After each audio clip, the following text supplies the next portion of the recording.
नमस्ते बच्चों। चलिए हम लोग लास्ट टॉपिक में ये पढ़ रहे थे स्टडीज। इसमें हम लोगों ने जो टेलर के दिए गए जो टेक्निक्स हैं, साइंटिफिक टेक्निक्स, हम लोग वो पढ़ रहे थे। तो सबसे पहली जो साइंटिफिक टेक्निक थी वो थी उनकी क्रियात्मक फॉर्मेशन। फिर उसके बाद नेक्स्ट था कार्य का प्रमापीकरण एवं सरलीकरण। फिर उसके बाद बताइए, उसके बाद था कार्य पद्धति अध्ययन और गति अध्ययन। और उसके बाद हमें स्टार्ट करना था समय अध्ययन से। तो इसमें आप लोग समझ रहे होंगे नाम से कि इसमें हम लोग किस चीज का अध्ययन करने जा रहे हैं। तो इसमें है समय का अध्ययन। अब कोई कार्य करने में किसी को कितना समय भी लग सकता है। हो सकता है भाई एक काम करने में हमें 1 घंटा लगता हो, किसी और को वो काम करने में आधे घंटे, 45 मिनट, 1.5 घंटा ऐसा भी लग सकता है। तो किसी जॉब को करने के लिए एक प्रॉपर क्या टाइम होता है, तो वो जो स्टैंडर्ड एक टाइम होता है जो कि हम सेट करना चाहते हैं, तो वो हम कैसे सेट करेंगे। तो उसके लिए हमें समय अध्ययन करना चाहिए, ऐसा टेलर का कहना था। कि कोई भी काम जैसे जो जॉब होती, जो काम होता है, वर्क होता है, जो फैक्ट्रीज में करना होता है, अलग अलग तरह के कार्य होते हैं। तो हर कार्य को करने के लिए एक स्टैंडर्ड टाइम सेट किया जाता है। तो वो जो स्टैंडर्ड टाइम है वो सिर्फ इस बेसिस पे नहीं सेट किया जाना चाहिए क्योंकि वहाँ का जो भी मैनेजर है या जो भी सीनियर है उसे लगता है कि हाँ आमतौर पर इसे इतना समय लगना चाहिए तो इतने टाइम पे ये काम हो जाना चाहिए, बल्कि उसके लिए प्रॉपर एक रिसर्च, एक स्टडी की जानी चाहिए। तब उसके बेसिस पे वो स्टैंडर्ड टाइम सेट किया जाना चाहिए। तो समय अध्ययन हम लोग क्यों करते हैं? ऑब्जेक्टिव का है एक तो सबसे पहली बात, किसी भी कार्य के लिए एक स्टैंडर्ड टाइम सेट करना और उस टाइम के हिसाब से कितने वर्ग का समय चाहिए वो काम करने के लिए वो तय करना। और उसके बाद अब कौन सा वर्कर उतने समय में वो कार्य पूरा कर पा रहा है या नहीं। अगर वो कर पा रहा है इसका मतलब है कि वो एक अच्छा वर्कर है, और अगर वो काम उतने समय पर नहीं पूरा सॉरी, अगर वो काम उतने समय पे नहीं पूरा कर पा रहा है तो इसका मतलब वो इनएफिशिएंट वर्कर है, उतना अच्छा वर्कर नहीं है और उसे और मेहनत करने की जरूरत है। तो ये इसलिए हम ये समय अध्ययन करते हैं। अब ये जो रिसर्च है या जो अध्ययन है वो हम लोग कैसे करेंगे? तो टेलर का क्या कहना था? टेलर का कहना था कि सबसे पहले एक जो भी वर्कर है उसे हम लोग वो जॉब करने को बोलेंगे कि ठीक है ये काम करो, और हम लोग एक स्टॉप वॉच लेके बैठेंगे और ऑब्जर्व करेंगे कि वो पूरा काम करने में उस वर्कर को कितना समय लगता है। और उसके बाद यही सेम चीज हम लोग 100 टाइम्स रिपीट करेंगे और उसके बाद जो टाइम आएगा उसका एवरेज टाइम निकालेंगे, और वो जो एवरेज टाइम होगा वो होगा स्टैंडर्ड टाइम। उस स्टैंडर्ड टाइम को हम नॉर्मल सेट कर देंगे कि हाँ ये स्टैंडर्ड टाइम है, इस टाइम पे ये काम हो जाना चाहिए। और जो वर्कर्स उस टाइम में वो काम पूरा कर लेंगे वो होंगे एवरेज वर्कर्स, यानी वो नॉर्मल उसी टाइम पे उतना काम कर लेते हैं। जो लोग उसी टाइम पर या उससे कम समय पर, जैसे कि 1 घंटा मान के चलते हैं, हम लोग एक एग्जांपल लेते हैं कि 1 घंटा स्टैंडर्ड टाइम है जॉब करने का। तो जो वर्कर्स 1 घंटे से कम पीरियड में या 45 मिनट, 50 मिनट, 55 मिनट, 56, 57, 58, 59, अगर उससे कम में 60 मिनट से कम में वो काम कर लेते हैं तो इसका मतलब वो है एफिशिएंट वर्कर्स। वो बहुत ही अच्छे वर्कर्स हैं जो कम समय में ज्यादा काम कर लेते हैं। और जो वर्कर्स 1 घंटे से ज्यादा का समय लेते हैं वो है इनएफिशिएंट वर्कर्स। तो इससे एक समय अध्ययन से ये भी पता चल जाएगा, स्टैंडर्ड टाइम फिक्स करने से ये भी पता चल जाएगा कि कौन से वर्कर्स कैसे हैं, कौन से वर्कर्स एफिशिएंट है, कौन से वर्कर्स इनएफिशिएंट है, तो किससे ज्यादा मेहनत करने की जरूरत है। तो ये होता है समय अध्ययन। तो ये आप लोग एक बार रीड कर लीजिएगा, समय अध्ययन में ये था। उसके बाद है थकान अध्ययन। अब इसमें हम लोग थकान का अध्ययन करेंगे। तो जैसे नॉर्मल सिचुएशन ले लेते हैं, कोई भी व्यक्ति कोई भी काम करता है तो एक टाइम बाद उसे थकान होने लगती है। फॉर एग्जाम्पल अगर आप पढ़ भी रहे हैं तो 1 घंटा नॉर्मल 1 घंटा आपने पढ़ा, उसके बाद आपको थकान होने लगेगी, आपको लगेगा नहीं अब ब्रेक चाहिए, अब तो 4 घंटे का ब्रेक लेते हैं उसके बाद पढ़ाई करते हैं। तो खैर ऐसा नहीं करना, 15-15 मिनट के ब्रेक बहुत होते हैं 1 घंटे के लिए। तो आमतौर पर लेकिन जैसे कोई भी काम कोई भी करता है तो एक टाइम पीरियड के बाद उसे थकान होने लगती है और उसकी जो एफिशिएंसी लेवल है, जो काम करने का लेवल है, वो धीरे धीरे गिरने लगता है, फिर वो काम वो उतनी अच्छी तरीके से नहीं कर पाता। तो इसी चीज के लिए टेलर ने ये थकान अध्ययन का सजेशन दिया या ये टेक्निक बताई कि एफिशिएंसी ना घटे और जो काम है वो बहुत अच्छे से हो, इसके लिए एक थकान अध्ययन करना चाहिए। तो कोई भी व्यक्ति, एक बार रीड करते से, कोई भी व्यक्ति कार्य करते करते शारीरिक रूप से एवं मानसिक रूप से थकान के अनुभव करने लगता है। तो थकान अध्ययन से ये पता चलता है, जैसे इसमें भी हम लोग यही करेंगे कि वर्कर को कोई काम देंगे और फिर ऑब्जर्व करेंगे कि उससे कितने समय बाद एक शारीरिक थकान महसूस होने लगती है, उसकी धीरे धीरे एफिशिएंसी कब कम होने लगती है। और फिर हम इसी तरह यही एक्टिविटी बहुत बार करेंगे और बहुत लोगों के साथ करेंगे। फिर उसके बाद हम लोग उसी हिसाब से जैसे शिफ्ट होती है, नाइट शिफ्ट, डे शिफ्ट, 6-6 घंटे की शिफ्ट होती है, तो हम लोग उसी तरह से या तो शिफ्ट में काम कर दिया करेंगे उन्हें, या इस तरह से काम दिया करेंगे और ऐसा ब्रेक दिया करेंगे बीच में, ताकि जो उनकी थकान है उनसे उन्हें ब्रेक मिल जाए, थोड़ा वो रिफ्रेश हो जाए और फिर से जब वो काम करे तो उनका जो एफिशिएंसी लेवल है और जो मोटिवेशन लेवल है वो एकदम हाई हो और वो अच्छे से काम कर पाए। तो थकान अध्ययन में यही करते हैं हम लोग। तो ये हो गया समय अध्ययन, थकान अध्ययन। तो अब हम लोग के हिसाब से शायद ये कंप्लीट हो चुका है, जो टेलर की जो टेक्निक्स थी। नहीं, एक और बाकी है, विभेदात्मक परिश्रमिक प्रणाली, इंग्लिश में से डिफरेंशियल पीस वेज सिस्टम भी कहते हैं। इसमें क्या होता है, डिफरेंशियल पीस वेज, डिफरेंशियल या विभेदात्मक पारिश्रमिक प्रणाली। तो इसमें होता क्या है कि इसमें जो एफिशिएंट वर्कर्स हैं, जो हमने ऊपर बात की थी, जो कम समय में ज्यादा प्रोडक्शन करते हैं या जो कम समय में जल्दी काम पूरा कर लेते हैं, उन्हें ज्यादा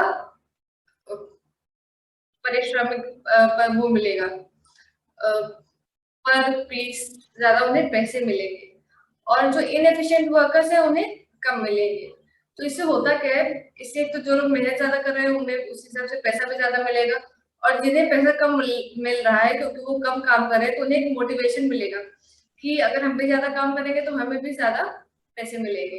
तो ये होता है विभेदात्मक पारिश्रमिक प्रणाली। इसमें मोटिवेशन मिलता है, जो कारीगर अकुशल है या जो इनएफिशिएंट है उन्हें और अच्छे से काम करने का, ताकि वो उन्हें भी ज्यादा पैसे मिले। तो इसमें सबसे पहले यही था कि इसमें जो सबसे पहले क्या करते हैं, एफिशिएंट और इनएफिशिएंट वर्कर में डिफरेंशिएट करते हैं कि कौन से वर्कर एफिशिएंट है, कौन से वर्कर इनएफिशिएंट है। फिर उसके हिसाब से उन्हें जो भी पैसे देते हैं वो लोग काम करने की वैसे देते हैं। जैसे एक एग्जांपल हम लोग ले लेते हैं कि कोई स्टैंडर्ड उन्होंने सेट किया फैक्ट्री में कि अगर एक दिन में 100 प्रोडक्ट्स बनाए तो उन्हें 5 रुपीज पर प्रोडक्ट मिलेगा। लेकिन जिन लोगों ने 100 रुपए के 100 प्रोडक्ट से ऊपर प्रोडक्ट बनाए या 100 से ज्यादा प्रोडक्ट बनाए, उन्हें 6 रुपीज पर प्रोडक्ट मिलेगा।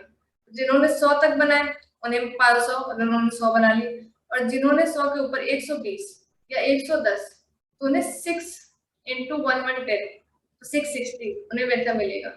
तो ये डिफरेंस होता है इसमें, और इसी डिफरेंस की वजह से जो अकुशल कारीगर है या जो इनएफिशिएंट वर्कर है उन्हें मोटिवेशन मिलता है कि वो और अच्छे से काम करें और मेहनत करें, ताकि उन्हें भी ज्यादा पैसे मिल सके।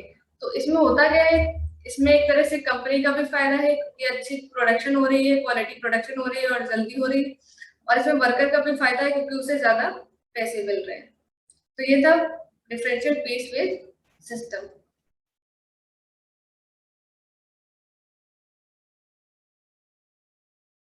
चलिए, तो अब हम लोग को स्टार्ट करना है फ्योल के प्रबंध के सिद्धांत।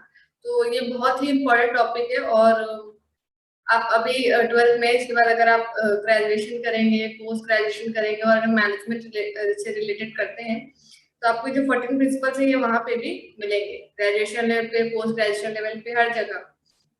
तो इन्हें आप बिल्कुल दिल से उतार लीजिए, अपने दिल में उतार लीजिए और बहुत अच्छे समझ लीजिए, क्योंकि अगर आपने अभी समझ लिया तो आपको आगे कोई प्रॉब्लम नहीं होगी। तो इसमें सबसे पहले हेनरी फ्योल के बारे में सब कुछ बताया गया, उनका बैकग्राउंड क्या था, उनकी कौन कौन सी बुक्स प्रकाशित हुई, कब हुई, और वो क्या काम करते थे। तो ये सब आप रीड कर लीजिएगा, जनरल थ्योरी है, और उन्हें समान प्रबंध का जनक जनक कहा जाता है, फादर ऑफ प्रिंसिपल्स मैनेजमेंट। ये उनके बारे में सब दिया हुआ है, हेनरी फ्योल। अब हम लोग स्टार्ट करेंगे डायरेक्टली उनके जो 14 प्रिंसिपल्स हैं उनसे। तो जो सबसे पहला प्रिंसिपल दिया हुआ है इसमें वो है कार्य विभाजन। तो नाम से समझ जाइए, कार्य विभाजन, कार्य का विभाजन, कार्य को छोटे छोटे हिस्सों में विभाजित करना। तो इनका कहना था कि जो भी एक पूरी जॉब है, जो भी एक कार्य है, उस पूरे कार्य को करने के बजाय उसे छोटे छोटे हिस्सों में डिवाइड कर देना चाहिए, और वो जो टास्क है अब वो वो असाइन करने चाहिए जो भी काबिल व्यक्ति, यानी जो प्रशिक्षित है, जो विशेषज्ञ है, उन्हें वो कार्य दे देना चाहिए।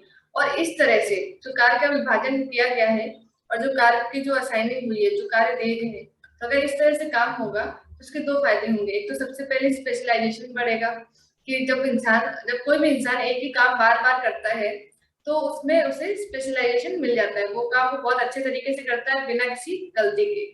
और दूसरा, उसकी एफिशिएंसी बढ़ जाती है, क्योंकि उससे पता है कि वो काम कैसे करना है, उसे बहुत नॉलेज है उस बारे में, बहुत ही एक्सपीरियंस है। तो कार्य विभाजन से ये बेसिकली दो फायदे होते हैं। इन्हीं दो फायदे की वजह से जो पहला सिद्धांत है जो फ्योल ने दिया है वो है कार्य विभाजन। एक बार रीड कर लेते हैं। कार्य विभाजन को करने के लिए कार्य को छोटे छोटे भागों में विभक्त किया जाता है। प्रत्येक कार्य हेतु एक व्यक्ति जो प्रशिक्षित विशेषज्ञ है उसकी आवश्यकता होती है। इस प्रकार से कार्य विभाजन से विशिष्टीकरण होता है, स्पेशलाइजेशन होता है। फ्योल के अनुसार कार्य विभाजन का उद्देश्य एक बार के परिश्रम से अधिक उत्पादन एवं श्रेष्ठ कार्य करना है। विशिष्टीकरण मानवीय शक्ति के उपयोग करने का कुशलतम तरीका है। अगर आप किसी भी चीज में स्पेशलाइजेशन हासिल कर लेते हैं तो आप उस चीज के एक्सपर्ट बन गए, तो आपसे वो चीज करने में ना के बराबर गलती होगी। व्यवसाय में कार्य को अधिक कुशलता से पूरा किया जा सकता है यदि उसे विशिष्ट कार्यों में विभाजित कर दिया जाए तथा प्रत्येक कार्य विशिष्ट अथवा प्रशिक्षित कर्मचारी ही करता है। इससे फायदा क्या होता है? उत्पादन अधिक प्रभावी ढंग से एवं कुशलता से होता है। इस प्रकार से एक कंपनी में बहुत सारे विभाग होते हैं, आपको पता है, जैसे कोई फाइनेंस डिपार्टमेंट है, कोई एचआर डिपार्टमेंट है, और मार्केटिंग डिपार्टमेंट है, सेल्स डिपार्टमेंट है। तो हर तरह के डिपार्टमेंट होते हैं, उसमें स्पेशलाइज्ड काम होता है। जो फाइनेंस वाले हैं वो सिर्फ फाइनेंस से रिलेटेड सारा मैटर डिस्कस करेंगे, सारा मैटर डील करेंगे। जो सेल्स वाले हैं वो सेल्स से रिलेटेड सारा मैटर डील करते हैं। तो इसी तरह से अपना अपना सबका कार्य होता है, और ये सब मिलकर कंपनी चला रहे हैं। अगर एक भी डिपार्टमेंट काम नहीं करेगा तो कंपनी नहीं चल पाएगी सही से।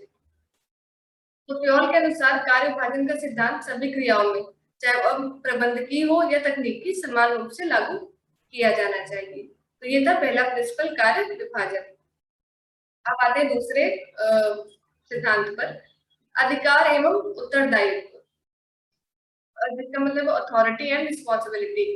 ये पहले एक्सप्लेन कर देते हैं। अथॉरिटी जब आप किसी को कोई अधिकार देते हैं, और उत्तरदायित्व जब रिस्पॉन्सिबिलिटी कोई आपको जिम्मेदारी देते हैं। तो जो अधिकार और उत्तरदायित्व है, अथॉरिटी और रिस्पॉन्सिबिलिटी, इन दोनों में एक बैलेंस होना चाहिए। फॉर एग्जाम्पल, हमने आपको कोई काम दिया, कि कोई भी काम दिया हमने आपको, क्या काम दिया कि समझ लीजिए आपके स्कूल में आपके टीचर ने आपको बोला कि जाओ मेरी कबर्ड से, जो होती है ना क्लासेस में कबर्ड होती है जिसकी चाबी मैम के पास होती है, तो उन्होंने आपको बोला कि ये जो बुक्स है ये रखी हुई है, इनको जाकर मेरी कबर्ड में रखो। और उन्होंने आपको चाबी नहीं दी, आपको जिम्मेदारी दे दी कि जो बुक्स हैं उनकी वो उनके कबर्ड में पहुंच जानी चाहिए 8th पीरियड तक या छुट्टी होने से पहले। लेकिन उन्होंने आपको चाबी नहीं दी, उन्होंने आपको सिर्फ जिम्मेदारी दे दी। तो क्या आप ये पूरी कर पाएंगे? बिना चाबी के ये जो किताबें हैं ये आप वहां रख पाएंगे?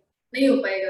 ये जो काम दे गए नहीं हो पाएगा, क्योंकि आपको रिस्पॉन्सिबिलिटी तो मिली, उत्तरदायित्व तो मिला कि हाँ ये काम कर दो, लेकिन उसके लिए उतना अधिकार नहीं मिला।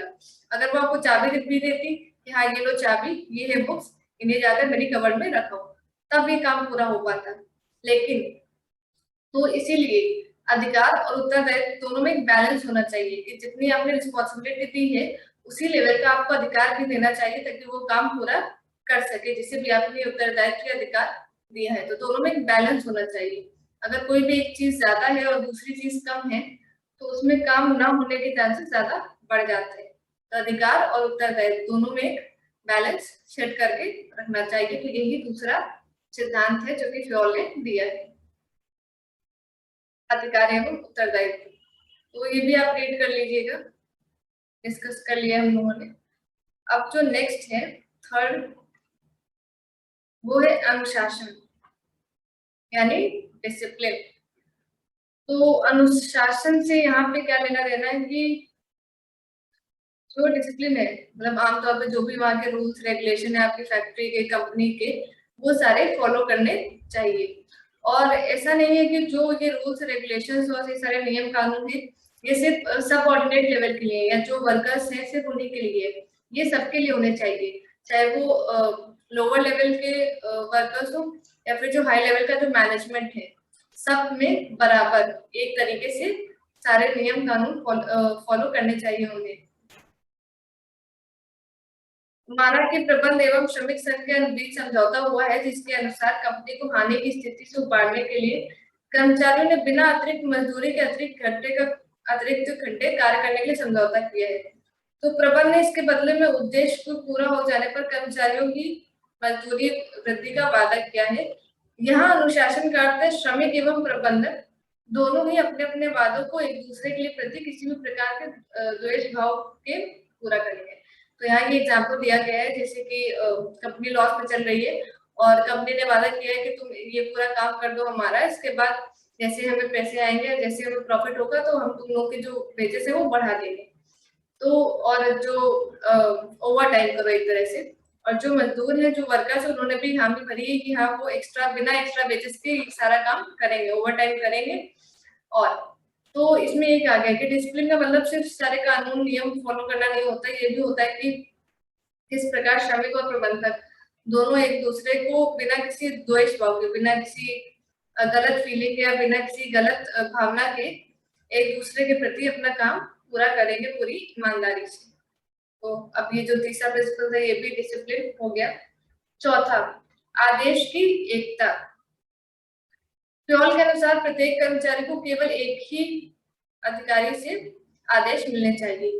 अगर जैसे अभी आप जो किताब रख रहे थे कबर्ड में, तो आपको किसी ने कहा कि आपको एक टीचर ने कहा कि ये काम करो, और थोड़े समय बाद ही आप स्टाफ रूम में गए तो आपको दूसरी टीचर ने एक और काम पकड़ा दिया जो कि उसी समय तक हो जाना चाहिए जो आपकी पहली टीचर ने आपको जो काम दिया उस समय तक। जैसे कि आपको 2 काम मिल गए आपके दोनों टीचर से, तो ऐसे में क्या होगा, इससे में आपको कंफ्यूजन हो जाएगा कि कौन सा काम हम किसका पहले करें। अगर आपने पता चला कि एक का काम कर दिया दूसरे का नहीं किया तो भी समस्या, आपने एक का काम कर दिया पर समय से नहीं किया तो भी समस्या, और हो सकता है आपने काम किए दोनों लेकिन दोनों में आपको कुछ कंफ्यूजन हो गया तो आपको जो किताबें वहां रखी थी आप वहां दूसरी जगह रखा है, जो वहां पे करना था वो आपने यहाँ पे कर दिया। तो जब इस तरह की सिचुएशन होती है तो बहुत मामला कॉम्प्लिकेटेड हो जाता है, कंफ्यूजन हो जाता है। तो इस तरह की सिचुएशन ना अराइज हो तो फ्योल के हिसाब से आदेश की एकता, यानी किसी भी कर्मचारी को सिर्फ एक ही अधिकारी से आदेश मिलना चाहिए, और यदि कोई कर्मचारी एक ही समय में 2 अधिकारियों से आदेश लेता है तो इसे आदेश की एकता का सिद्धांत का उल्लंघन माना जाएगा, यानी ये गलत हो जाएगा। क्योंकि ऐसे में इस तरह की सिचुएशन जैसे कि अभी एग्जांपल दिया उसके चांसेस बहुत ज्यादा रहते हैं। तो चौथा प्रिंसिपल आदेश की एकता में यही है कि हर एक कर्मचारी को या हर एक कर्मचारी को एक ही अधिकारी से आदेश मिलना चाहिए। ऐसे में कोई कंफ्यूजन नहीं होता है और जो भी काम दिया गया है वो आसानी से पूरा हो जाता है।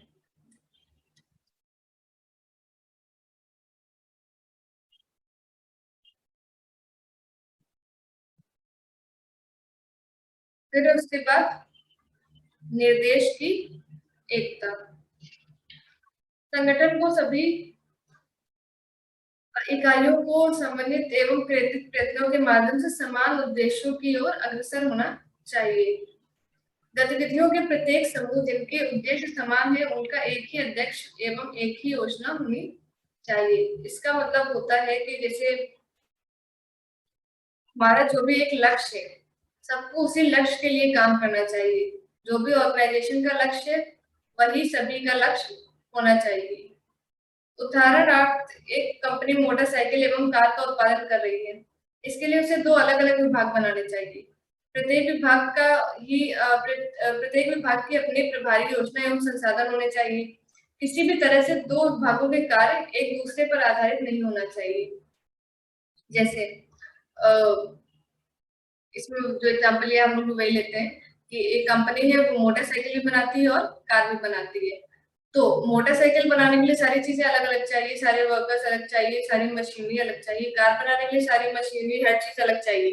तो ऐसे में कंपनी को 2 विभाग बनाने चाहिए, एक मोटर कार के लिए और दूसरी कार के लिए, सॉरी मोटरसाइकिल के लिए।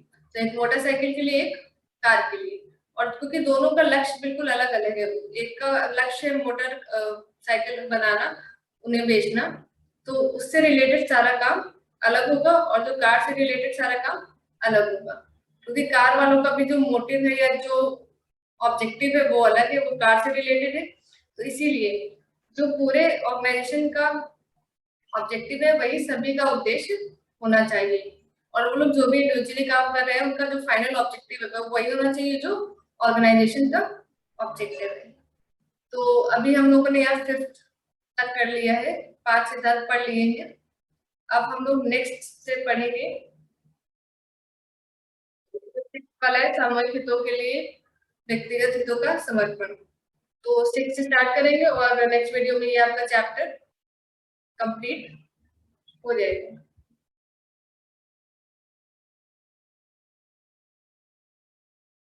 ठीक है, इसके बाद समन्वय है और इसके बाद हेनरी फ्योल और एफ डब्ल्यू टेलर का एक कंपैरिजन है। तो इसके बाद ऑलमोस्ट चैप्टर कंप्लीट हो जाएगा। तो हम लोग नेक्स्ट सेशन में कोशिश करेंगे कि चैप्टर कंप्लीट हो जाए। तो तब तक आप लोग स्टार्टिंग से लेके अभी तक जितना हुआ है वो सब रीड कर लीजिएगा और कोई भी डाउट हो तो पूछ लीजिएगा। चलिए, थैंक यू। तब तक अपना ध्यान रखिए, मिलते हैं नेक्स्ट सेशन में।